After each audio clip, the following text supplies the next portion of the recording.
नमस्कार दोस्तों, आप सबका मैं स्वागत करता हूं अपने यूट्यूब चैनल बायोग्लोज में। और आशा करता हूं कि आप सब स्वस्थ होंगे और अपनी पढ़ाई में व्यस्त होंगे। तो आज का हमारा टॉपिक है डीएनए। तो आज हम डीएनए के बारे में चर्चा करेंगे। जैसे हम डीएनए के बारे में आप सब एक चीज़ और नोट करते चलिएगा कि साथ साथ में अपनी कॉपी पेंसिल और अपने नोट्स बनाते हुए चलिएगा। तो आज हम डीएनए के बारे में बात करेंगे। डीएनए है क्या? देखिए, सबसे पहले जो आनुवंशिक पदार्थ था या न्यूक्लिक अम्ल था, उसकी खोज फ्रीड्रिश मिसर ने की। लेकिन हमारे यहाँ जो सिलेबस में दिया है वो Watson and Crick DNA model दिया हुआ है, डबल हेलिक्स स्ट्रक्चर। तो हमें वही पढ़ना है, ठीक है। तो आज हम बात करते हैं डीएनए के। हाँ, डीएनए का पूरा नाम होता है डीऑक्सीराइबोस न्यूक्लिक एसिड, ठीक है। डीऑक्सीराइबोस न्यूक्लिक एसिड या डीऑक्सीराइबोस न्यूक्लिक अम्ल, ठीक है। अब डीएनए जैसे हम यहाँ लिखा है कि डीऑक्सीराइबोस न्यूक्लिक एसिड, ये जो है इसका नाम है, ठीक है। यह एक क्या होगा कि एक द्विगुणित संरचना है, ठीक। एक द्विगुणित संरचना है जिसमें दो जो रज्जु होंगे वे आपस में एक सर्पिलाकार आकार में एक दूसरे से लिपटे हुए होंगे, ठीक है।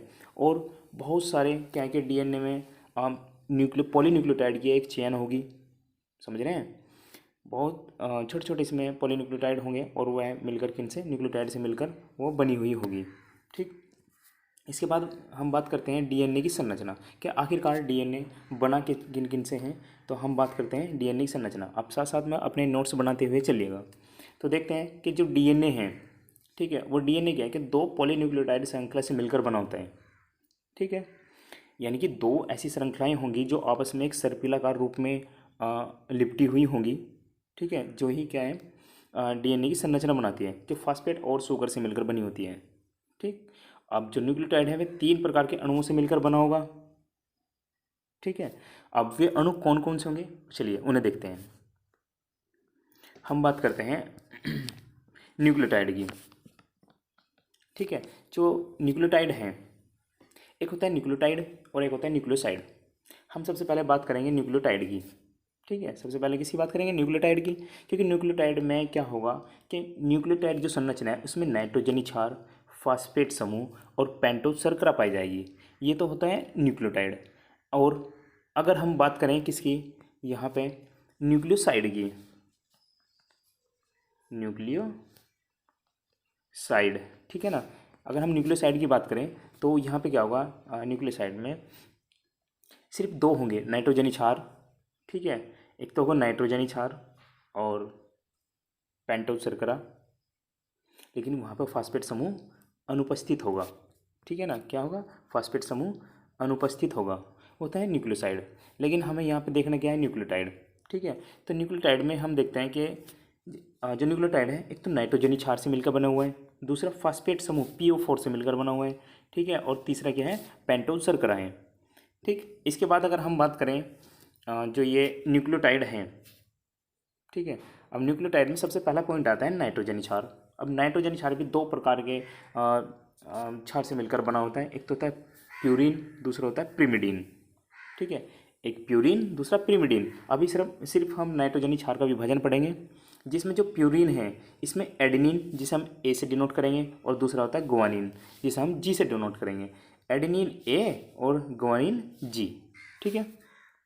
ऐसे ही अगर हम बात करें पिरिमिडीन की, क्योंकि ये विभाजन किसका है, नाइट्रोजनी क्षार का, ये, ठीक है। अब पिरिमिडीन भी दो भागों में डिवाइड होगा, इसमें भी दो नाइट्रोजनी क्षार होंगे। एक तो साइटोसिन, जिसे हम सी से डिनोट करेंगे, और एक होता है थाइमिन, जिसे हम टी से डिनोट करेंगे। लेकिन एक मुख्य बात यह है कि देखिए, जो पिरिमिडीन है इसमें दो नाइट्रोजनी क्षार के स्थान पर तीन नाइट्रोजनी क्षार पाए जाएंगे। तीसरा होगा यूरेसिल, जिसे हम यू से डिनोट करेंगे।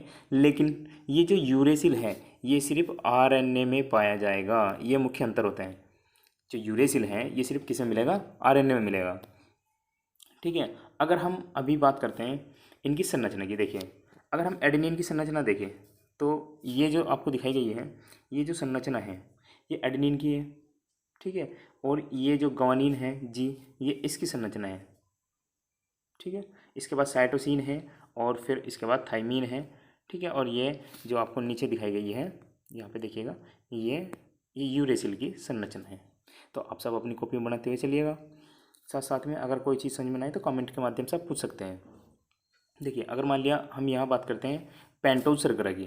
अब पेंटोज शर्करा भी दो प्रकार की होंगी। अगर हम डीएनए की बात कर रहे हैं तो उसमें डीऑक्सी शर्करा पाई जाएगी, और अगर हम बात करें आरएनए की तो इसमें क्या होगा, राइबोस शर्करा पाई जाएगी। इतनी चीज़ समझ में आ रही है। आप इस पूरे ग्राफ को धीरे धीरे स्क्रॉल करते हुए अपना बनाते हुए चलिएगा, या वीडियो को पॉज करके देखिएगा। चलिए अब हम बात करते हैं पेंटोज शर्करा की। यहाँ पे देखिएगा जो पेंटोज शर्करा है ये दो प्रकार की है। अभी हमने बताया कि डीएनए में डीऑक्सीराइबोस शर्करा और आरएनए में राइबोस शर्करा। हम इसके बारे में पीछे भी बात कर चुके हैं कि जो डीएनए होगा इसमें सिर्फ डीऑक्सीराइबोस शर्करा पाई जाएगी और आरएनए में राइबोस शर्करा पाई जाएगी। और अगर हम इनकी संरचना देखें तो इसमें एक मुख्य अंतर हमें दिखाई देगा।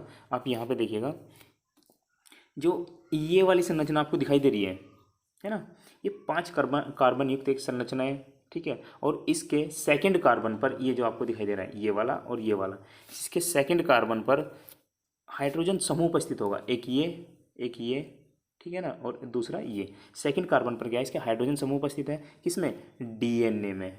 किसमें है ये, डीएनए में।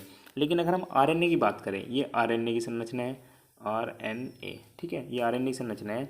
और इसके आरएनए की संरचना में दूसरे कार्बन पर एक OH समूह उपस्थित होगा, ठीक है। इतनी संरचना अब इतनी बात को समझते हुए चलेगा कि जो डीएनए की संरचना है, डीएनए की संरचना में दूसरे कार्बन पर क्या होगा, हाइड्रोजन समूह उपस्थित होगा। आपको दूसरे कार्बन पर हाइड्रोजन समूह उपस्थित दिखाई दे रहा होगा। और संरचना कैसे है, 5 कार्बन युक्त संरचना है। लेकिन अगर हम आरएनए की बात करें तो आरएनए में कार्बन इस संरचना के दूसरे कार्बन पर क्या आपको दिखाई देगा, एक OH समूह दिखाई देगा, ठीक है। ये इनका मुख्य अंतर होता है डीएनए और आरएनए की संरचना में। चलिए हमने पीछे भी बात की है कि जो न्यूक्लियोसाइड हैं उनके उसमें क्या क्या पाए जा रहे हैं। तो चलो हम देखते हैं, बात करते हैं न्यूक्लियोसाइड की और न्यूक्लियोटाइड की। देखिए अगर मान लिया हम बात करें न्यूक्लियोसाइड की, तो न्यूक्लियोसाइड में क्या है, एक तो नाइट्रोजनी क्षार है, हमने पहले भी जिक्र करा है कि जो न्यूक्लियोसाइड है उसमें कौन कौन सी संरचना पाई जाएगी। तो नाइट्रोजनी क्षार है और दूसरा पेंटोज शर्करा है। दो चीज़ पाई जाएंगी, सिर्फ नाइट्रोजनी क्षार और पेंटोज शर्करा। जबकि जो न्यूक्लियोटाइड है उसकी संरचना कैसी है कि उसमें नाइट्रोजनी क्षार पेंटोज शर्करा तथा साथ साथ में फॉस्फेट समूह PO4 भी पाया जाता है, ठीक है। ये तो किसकी बात है, यह है न्यूक्लियोटाइड की बात। लेकिन यहाँ पर हम बात कर रहे हैं न्यूक्लियोसाइड की, तो यहाँ क्या होगा, एक तो नाइट्रोजनी क्षार उपस्थित होगा, साथ साथ में पेंटोज शर्करा उपस्थित होगा। लेकिन यहाँ पे जो फॉस्फेट समूह PO4 है वो उपस्थित नहीं होगा, किसमें, न्यूक्लियोसाइड में, ठीक है। आप इसकी संरचना देखो, देखिए ये जो आपको संरचना दिखाई दे रही है, ये वाली जो आपको दिखाई देगी, ये जो संरचना है, यहाँ पे फर्स्ट कार्बन पर जो है एक नाइट्रोजनी क्षार उपस्थित है। N का मतलब है नाइट्रोजनी क्षार। अब ये नाइट्रोजनी क्षार 4 प्रकार के हो सकते हैं, एडेनिन, गुआनिन, साइटोसिन, थाइमिन, ठीक है। एडेनिन हमेशा थाइमिन के साथ डबल बॉन्ड से जुड़ा हुआ होगा जो कि हाइड्रोजन बॉन्ड होगा, और साइटोसिन हमेशा गुआनिन के साथ जुड़ा होगा जो कि ट्रिपल बॉन्ड हाइड्रोजन बॉन्ड होगा। जैसे एडेनिन हमेशा डबल बॉन्ड युक्त थाइमिन के साथ और साइटोसिन हमेशा ट्रिपल बॉन्ड युक्त गुआनिन के साथ। और ये कैसे होगा, ये हाइड्रोजन बॉन्ड होगा, ठीक है ना। ये कैसे होगा, हाइड्रोजन बॉन्ड, ठीक है, हाइड्रोजन बॉन्ड की बात करेंगे। चलिए अगर हम बात करते हैं न्यूक्लियोटाइड की, तो न्यूक्लियोटाइड में नाइट्रोजनी क्षार, पेंटोज शर्करा और फॉस्फेट समूह PO4 उपस्थित होगा, ठीक है। आप पॉइंट टू पॉइंट अपनी कॉपी में लिखते चलिएगा और अच्छे से याद भी करिएगा, ठीक है। तो ये न्यूक्लियोटाइड को और न्यूक्लियोसाइड को आपने अच्छे से समझा होगा। न्यूक्लियोटाइड ये जिसमें सिर्फ नाइट्रोजनी क्षार और पेंटोज शर्करा उपस्थित होगी, और न्यूक्लियोटाइड जिसमें नाइट्रोजनी क्षार, पेंटोज शर्करा और फॉस्फेट समूह PO4 उपस्थित होगा, ठीक है। चलिए अब हम देखते हैं इनकी संरचना। देखो जो न्यूक्लियोटाइड है ना, एक तो न्यूक्लियोसाइड पढ़ा, न्यूक्लियोटाइड में क्या है कि यहाँ पे PO4 समूह आपको दिखाई दे रहा होगा इसके 5वें कार्बन पर, ठीक है। ये अंतर होता है। ऐसे ही हमने यहाँ बताया कि एडेनिन हमेशा, देखिए एडेनिन हमेशा थाइमिन के साथ, ये क्रम उल्टा भी हो सकता है कि थाइमिन बराबर एडेनिन और डबल बॉन्ड के कौन सा, हाइड्रोजन बंद, ठीक है। ऐसे ही एडेनिन बराबर थाइमिन या थाइमिन बराबर एडेनिन, या फिर इसके बाद आप देखिएगा कि साइटोसिन बराबर ग्वानिन ट्रिपल बॉन्ड युक्त हाइड्रोजन, या ग्वानिन बराबर साइटोसिन। ये क्रम होता है डीएनए के न्यूक्लियोटाइड का, ठीक। चलिए आज की वीडियो में बस इतना ही रखते हैं।